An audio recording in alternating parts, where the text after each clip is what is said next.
A plan to make neighborhoods safer worked decades ago. Now it's causing problems, the biggest of which is figuring out who's responsible for fixing it. Lindsay Shively saw the eyesore for herself and joins us now with the story. Lindsay? Mark, what is really a fascinating slice of Kansas City history also became the center of a frustrating battle against blight for a local business owner who has worked for years not just to fix it, but to better the lives of those around him.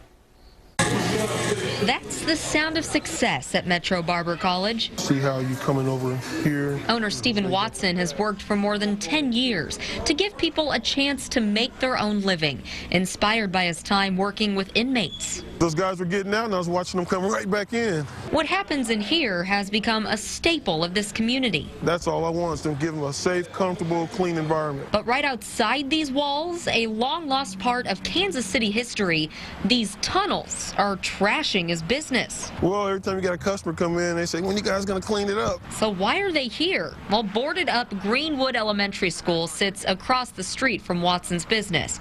It was built more than 100 years ago. Around the 1920s, students like these needed a safe way to cross the busy street, so the tunnels were built.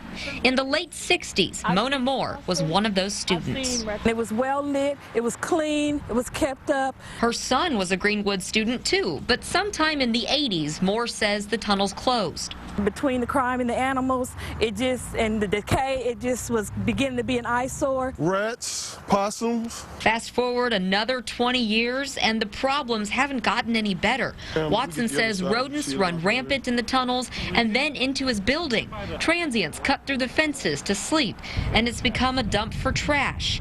Rainwater floods the tunnels and brings mosquitoes. What's it look like down there? A dungeon.